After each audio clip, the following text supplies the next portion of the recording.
Trans kids have had enough. They've had enough of being treated as a talking point to attack the wider trans community, they've had enough of being ignored by the powers that be, and they've had enough of being stripped of their autonomy and forced to take extreme measures to protect themselves. They're sick of all of it and are taking action, a fact that has gender-critical fascists and their accomplices absolutely terrified, since the existence of groups such as Trans Kids Deserve Better completely destroy the lies they've been selling the public, as we'll see today. But first, a quick content warning for the following: transphobia, anti-Semitism, child abuse, sexual violence, medical violence, self-harm, suicide, and eating disorders. If our work has helped you, please consider supporting us via Patreon so that we can keep the channel running. We cannot survive without your support. You can also help us by liking, commenting, and sharing our work on social media. Hi there, mine's Ethel Thurston, she, her, they, them, and we need to talk about Trans Kids Deserve Better and their most recent protest regarding the ongoing ban on puberty blockers within the UK. We'll also be talking about signs that a certain health minister is starting to crack under the pressure. Now, if you've been following the channel for a while, you likely remember TKDB as the group of kids who took up protesting in response to the UK's then temporary ban on puberty blockers, which was first introduced under the Tories in mid-2024, climbing the NHS England headquarters during London Pride in June. Said kids sat atop the ledge for 4 days, holding various signs and banners critiquing the ban as well as the entirely pseudoscientific CAS review which had been cooked up to justify it.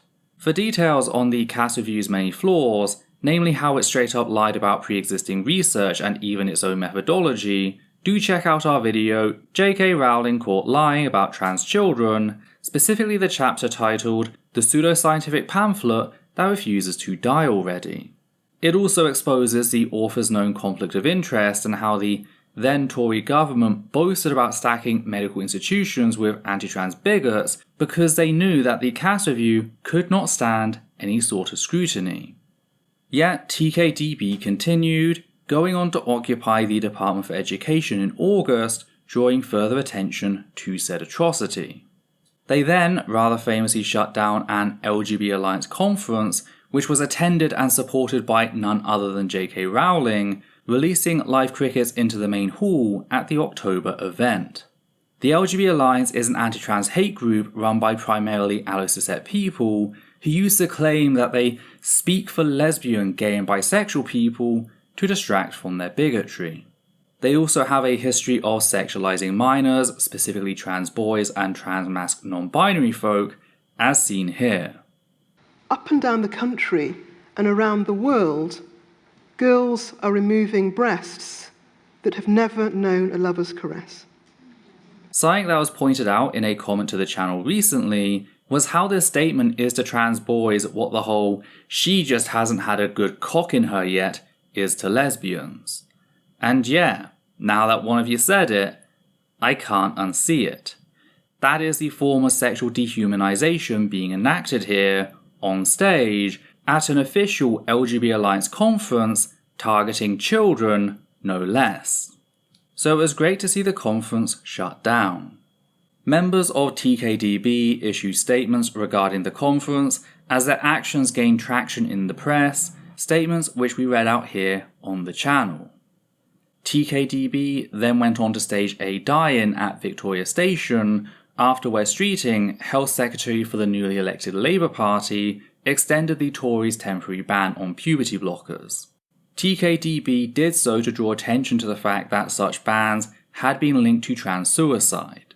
Said children lay down whilst holding plaques that described them and their interest, just really trying to humanize themselves in the eyes of the public after having been constantly dehumanized by both the government and the press for years. They also began delivering a tiny coffin to Streeting's office, one every day as a symbol of the lies that will be claimed by said ban, something they've continued up until today, as we'll see later. Sadly, Wes Streeting went on to make the temporary ban permanent, leading TKDB to once again take action. They set up an encampment just outside Streeting's office, keeping in mind that this was in the UK in December. Sadly, on top of the weather, they were also targeted by anti-trans bigots, seemingly drunk, who began hurling slurs at them and possibly stole one member's mobility aid and tore one of their blankets. One of the older members even used themselves as a barrier between a younger member and one of the assailants, whilst also covering the younger member's ears so that they couldn't hear the abuse. These details came from an unofficial statement given to me by a TKDB member.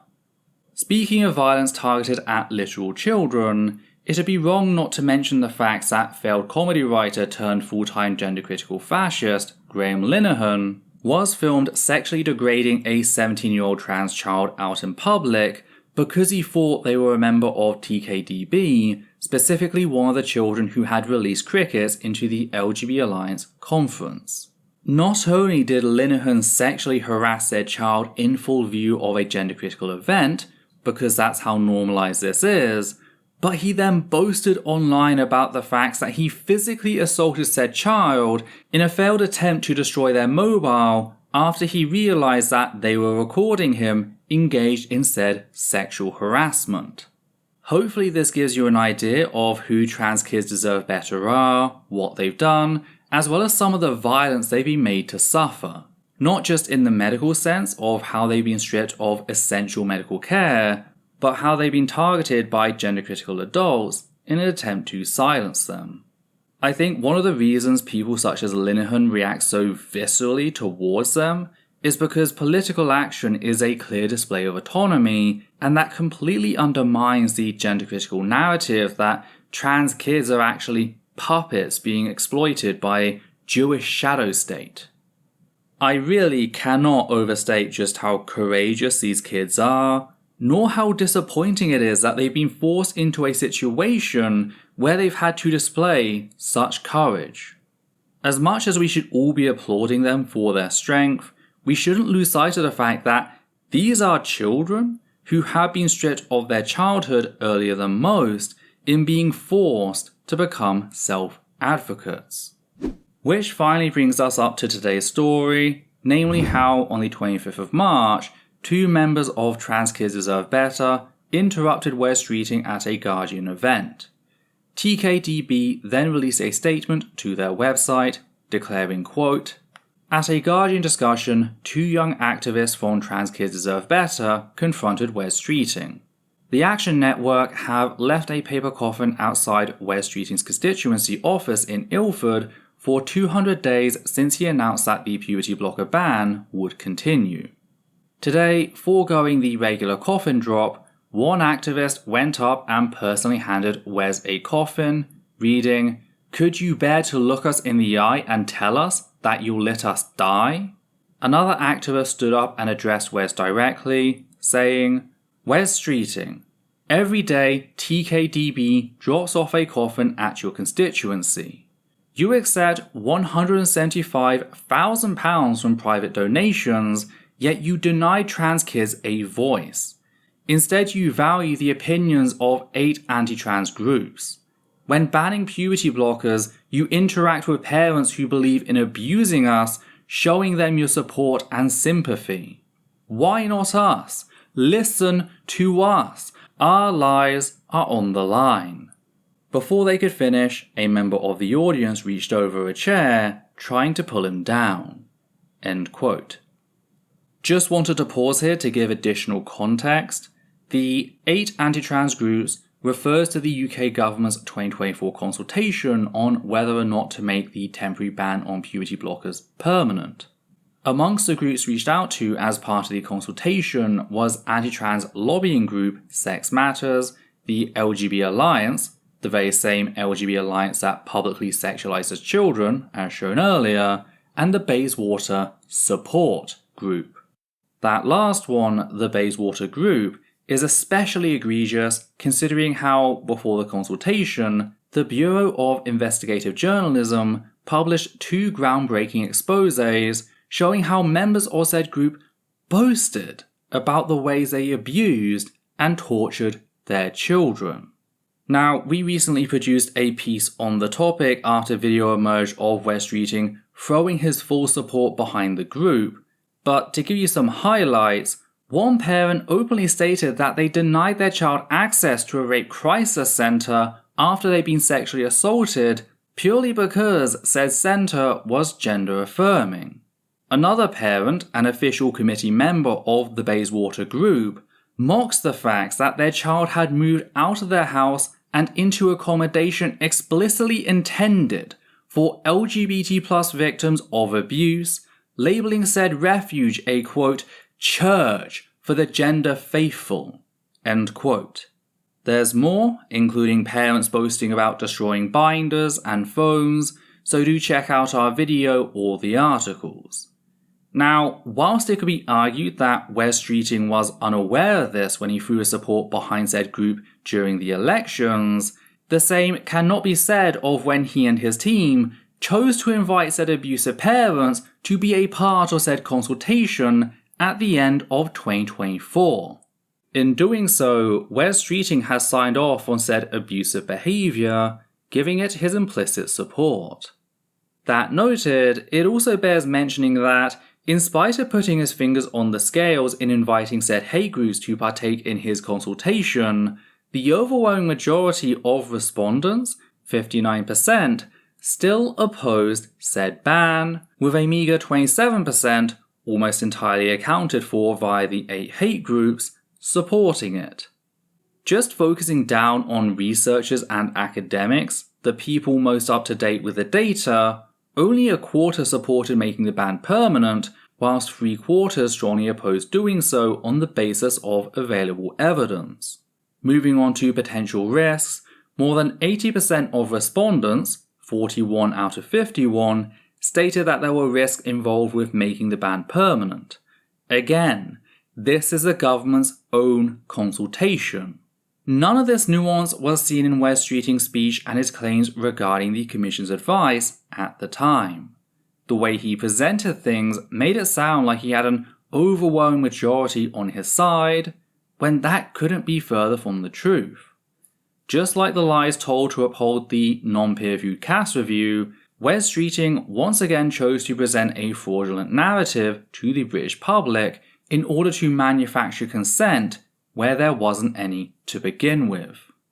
One group Wes Streeting has absolutely refused to listen to, however, are trans children themselves, as expressed in the statement by TKDB, which continued with quote, "In a statement from Woodlouse, one of the activists, he explained, I am partaking in this action because I am tired of Wes Streeting ignoring the community he directly affects with his actions. Wes refuses to even look children in the eyes as he takes away our rights, our hope, and our fucking dignity. Trans healthcare is life-saving. This is a fact that has been proven time and time again. However, Wes chooses to ignore this. Over trans people, he continuously values the opinions of groups that wish to eradicate the existence of genderqueer kids. He does not care about our suffering. He only wishes to grow his popularity as opposed to support his community as a gay man.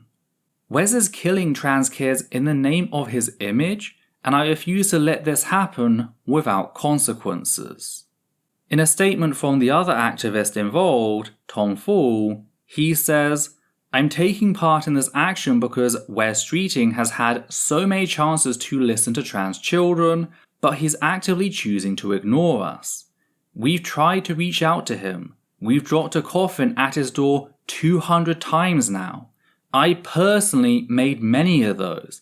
I dropped some of those at his constituency office. Near the beginning, we were taunted with the promise of a meeting with him that never happened. Made to believe, hope, that he could listen to us about our own healthcare, just to be ghosted. He has ignored our voices and taken away our healthcare. We have been given no dignity. He is capable of listening. He certainly listened to anti-trans groups about the decision to ban puberty blockers for trans kids, yet he didn't speak to us. He values the opinions of transphobes and of the adults that abuse us over our experiences, which prove why we need access to puberty blockers." I want to hand him a coffin directly, in person, to make him look a trans child in the eyes and face his fucking actions. I know he can feel our blood on his hands, and I hope it haunts him enough to make him realize he's doing the wrong thing." End quote. Again, so much of the conversation about the potential harms of puberty blockers rely on stripping trans youth of their autonomy. Historically, in the UK, we already sat down and decided that medical minors can consent so long as they can demonstrate a comprehensive understanding of the risk involved with that medication or procedure. This is a standard known as Gillett competence and was first adopted to allow cis girls access to hormonal birth control without parental oversight, becoming a resounding success and went on to be adopted as a gold standard for medical care in general. And I know what you might be thinking, but Ethel, puberty blockers and birth control aren't the same thing. One carries with it far greater risk. And you'd be right. Birth control is much more dangerous medically speaking. Common side effects include sore breast, nausea and headaches. Yet, more importantly, it carries with it an increased risk in the following: heart attack, stroke, blood clots, liver tumours, and, in some very rare cases, even death. And yet, not only can children receive hormonal birth control, they can be prescribed it off-label for things such as acne because the common side effects are viewed as being minor and the extreme ones incredibly rare. With puberty blockers, meanwhile, there are no known significant side effects. It has been speculated that there might be some impact on bone tissue, but that is all. Speculation. And Wes Streeting knows this. How do I know he knows this? Well, because the NHS is still prescribing puberty blockers for cis children suffering conditions such as precocious puberty, since they're known to be safe. Yet somehow, like magic, that changes when the child is no longer cisgender. Which is ironic, since the entire argument here is that trans children aren't actually trans children, they're cis children who have been misled into thinking that they're trans children and will therefore regret transitioning. So they're actually cisgender, yet their physiology is apparently so different that medications known to be safe for cisgender children are dangerous for them? Try to make sense of that. Point is, blockers are not some incredibly dangerous or experimental thing. They've been used to help children since the 70s. We've had decades of clinical trials showing no adverse effects. All they do in this situation is give trans youth 4 more years to work alongside doctors to decide whether they want to pursue permanent changes to their body, by which point they're a medical adult, making those changes much easier to achieve if they do. If not, doctors just remove the blockers and natal puberty resumes like nothing happened. Puberty blockers are the middle ground. That's what trans children are demanding, and there is absolutely no basis upon which to deny them the right to do so. We need to stop seeing children as property and start seeing them as actual people with autonomy who are going to have to live with the incredibly harmful consequences of forcing their body to go through natal puberty.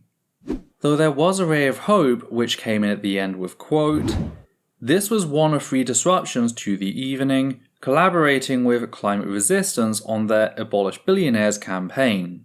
As long as the wealthy elite chuck money at Wes Streeting, and as long as he callously accepts it, there will be no healthcare justice. Trans kids deserve better." End quote. It's great to see Trans Kids Deserve Better getting involved with other justice groups, coming together to focus their efforts. It can very often seem like the trans community is alone on this, when that just isn't the case. Just from personal experience, I've received so much support these past few months from the Green and Pleasant subreddit, far more than certain other purportedly leftist and trans-inclusive subreddits. It seems that you criticize one liberal darling for racism, embimisia, and the glorification of intimate partner violence, and that's it, you're blacklisted. even when you do the very thing they tell you to and pivot to focusing your attention outwards. Sorry to go on a bit of a rant, but it's really frustrating to deal with, which is why it feels especially refreshing to see a notably non-trans-centric space, such as Green and Pleasant, be so supportive, even of the whole furry video I did the other week.